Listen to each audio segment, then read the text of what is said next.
Amnesty scheme, real estate sector उरूज या ज़वाल, क्या गवर्नमेंट ने फैसला कर लिया है एमनेस्टी स्कीम देने का? आज के इस वीडियो के अंदर हम लोग ये बात करेंगे। मैं हूं Rizwan Kabir Khan, consult decide and buy properties के प्लेटफॉर्म से। उम्मीद करता हूं आप लोग खैरियत से होंगे। जी हाँ व्यूअर्स, एमनेस्टी स्कीम की बात करेंगे तो इस टाइम पे मार्केट के अंदर ये न्यूज़ जो है वो गर्दिश कर रही है कि मौजूदा government once again amnesty scheme जो है वो देने जा रही है। इस पहलू को आज हम देखेंगे और साथ साथ हम IMF का रोल भी देखेंगे और उनकी उस शर्त को भी यहाँ पर रखेंगे कि उसका कैसे लिंक है एमनेस्टी स्कीम के साथ। फर्स्ट ऑफ ऑल हम एमनेस्टी स्कीम की बात करें तो उसका मतलब है आम माफ़ी। जी हाँ, आम माफ़ी की बात करेंगे तो आपके जहन में यही चीज़ आती है कि जो भी कोई बंदा किसी चीज़ में रिलैक्सेशन चाह रहा है, रिलीफ चाह रहा है, तो उसको वो चीज़ प्रोवाइड की जाए। अब अगर हम एमनेस्टी स्कीम की बात करेंगे तो ये आपको ज़्यादातर पाकिस्तान के अंदर मूवेबल और इमूवेबल प्रॉपर्टी के अंदर देखने में आती है, जिसमें हम ये देखते हैं कि सबसे बड़ी जो एमनेस्टी स्कीम है जो रियल स्टेट सेक्टर में दी गई थी वो 2020 में दी गई थी, जिसमें लोगों ने अल्हम्दुलिल्लाह बड़ा फ़ायदा उठाया था। और अगर हम 6 महीने साल की बात करें तो प्रॉपर्टी में बूम का टाइम जो है वो देखने में आया था। अब अगर हम आज की गवर्नमेंट की बात करें और आज के हालात की बात करें और एमनेस्टी स्कीम की बात करें तो क्या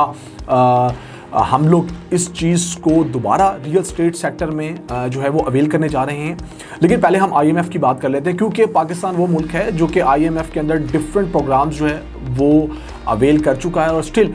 एक और हम प्रोग्राम के अंदर भी हैं और आगे आने वाला जो वक्त है उसमें भी 3 साल हम देखते हैं कि हम IMF के साथ जो है कोई ना कोई प्रोग्राम दोबारा अवेल करेंगे। सो IMF का क्या रोल है? क्या IMF जो है वो इस चीज़ को जो है वो इंडोर्स कर रहा है कि एमनेस्टी स्कीम जो है वो अनाउंस की जाए?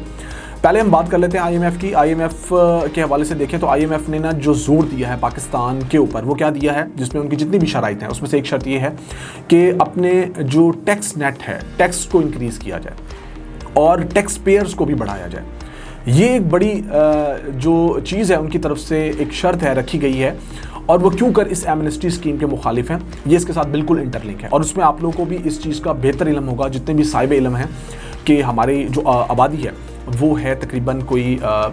25 करोड़। और अगर हम टैक्स की बात करें, जो टैक्स पेयर्स हैं, कहा यह जाता है कि वो 6 से 7 मिलियन लोग हैं। लेकिन मैं इसको और बढ़ा लेता हूं ताकि वो लोग जो कि इस चीज़ पे अगर थोड़ा सा भी आर्गूमेंट करना चाहें तो मैं इसको 1 करोड़ पर लेकर चला जाता हूं, कि जिसमें हमारे सैलरीड पर्सन तो शामिल हैं ही, साथ में हमारे बिजनेसमैन भी शामिल हैं,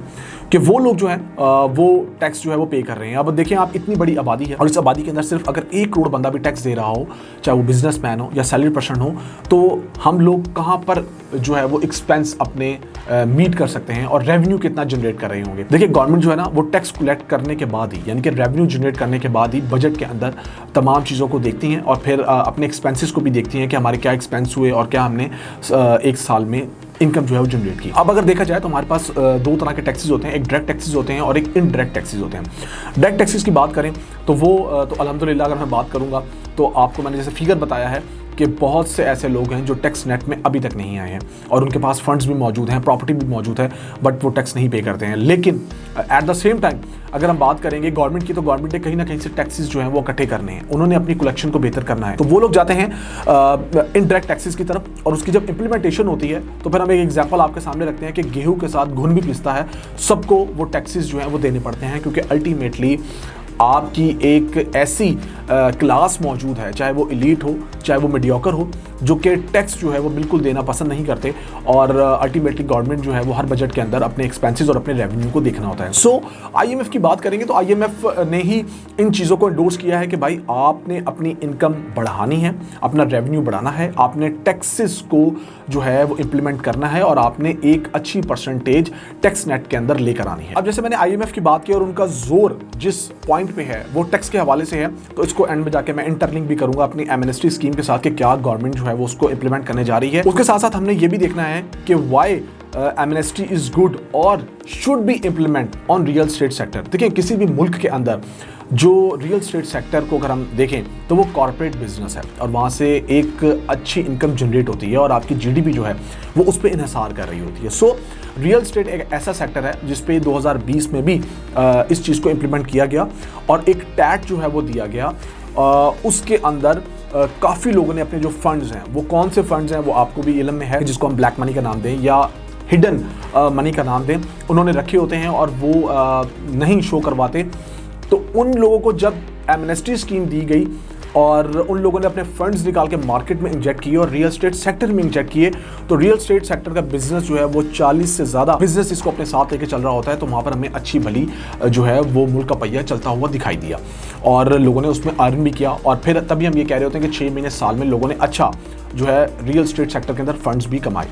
अब अगर हम बात करें तो हमारे पास एक जो परसेंटेज है जो अभी भी स्टिल बैठी हुई है और वो इस चीज़ का इंतजार कर रही है, तो उनके लिए फ़ायदा क्या है। देखिए, एक मनी लॉन्ड्रिंग का कॉन्सेप्ट भी आप लोगों ने पढ़ा हुआ होगा, जिसमें आपकी 3 चीज़ें बहुत ज़्यादा मैटर कर रही होती हैं, जिसमें एक चीज़ आती है लेयरिंग, प्लेसमेंट और इंटीग्रेशन। अब वो लोग जिन्होंने अपने फंड्स रखे होते हैं तो वो मार्केट के अंदर जो अपने फंड्स को प्लेस कर रहे होते हैं, वो इसी तरह इन तमाम चीज़ों को मद्देनजर रखते हुए, इन तीनों पॉइंट्स को मद्देनजर रखते हुए अपने फंड्स को प्लेस भी करते हैं, उसकी लेयरिंग भी करते हैं और फिर इंटीग्रेट करने के बाद उसको वाइट कर लेते हैं। सो ये एक परसेंटेज मुल्क के अंदर मौजूद है और एक अच्छी बड़ी परसेंटेज मौजूद है। अब हम बैक टू द टॉपिक, हम इस चीज़ पे आते हैं कि क्या एमनेस्टी स्कीम ये गवर्नमेंट देने जा रही है।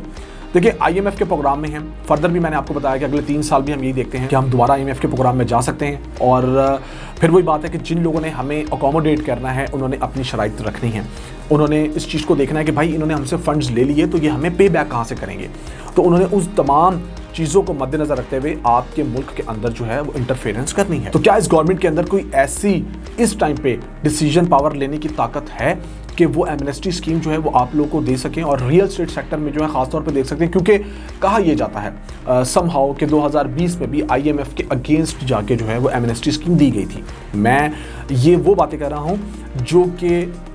हमने हर जगह से इंफॉर्मेशन लेने के बाद आपके सामने लेकर आनी है और नियर टू एक्सीलेंस है, नॉट परफेक्शन। सो कहा यह जाता है, इसलिए मैंने बार बार कह दिया कि एक्सपेक्टेडली ऐसा हुआ। सो IMF को थोड़ा सा एज सच जो है वो अच्छा नहीं लगा। लेकिन फिर भी अगर हम आज की डेट की बात करेंगे और इस हुकूमत की बात करेंगे तो इस हुकूमत के ऊपर भी क्या ऐसा ही दबाव है,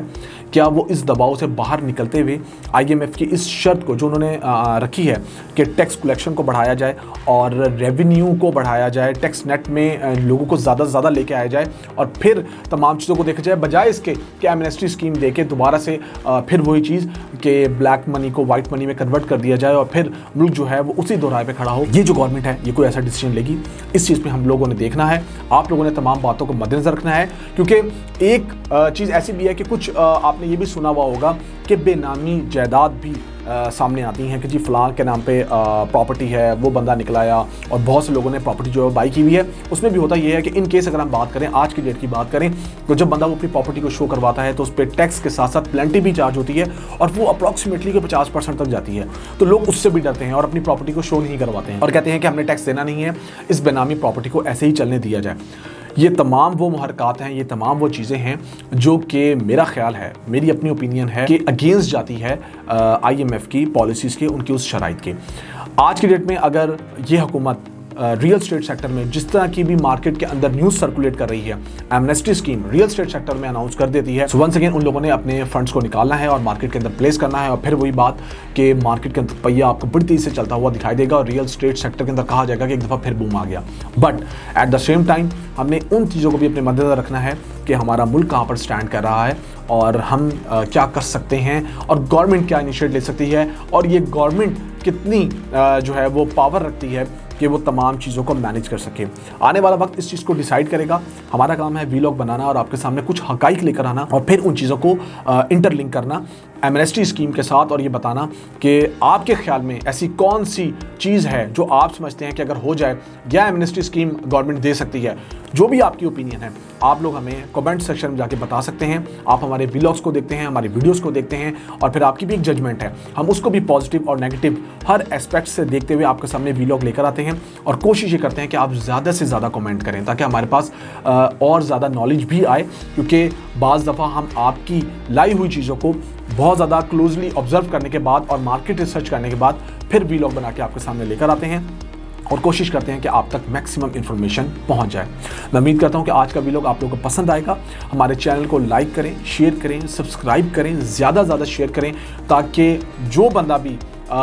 प्रॉपर्टी कोई ना कोई बाय करना चाहता है, क्योंकि प्रॉपर्टी के दरवाजे बंद नहीं हुए, प्रॉपर्टी लोग पहले भी बाय कर रहे थे, प्रॉपर्टी लोग आज भी बाय कर रहे हैं। अगर उनके पास फंड्स मौजूद हैं तो उन्होंने अल्टीमेटली कोई ना कोई चीज़ बाय करनी ही करनी है अकॉर्डिंग टू देयर बजट। आप लोग हमसे रब्ता कर सकते हैं। मुझे रिजवान कबीर खान को consult decided by CDB properties के प्लेटफॉर्म से इजाज़त दीजिए और नेक्स्ट व्लॉग का इंतजार कीजिए। अल्लाह हाफिज़।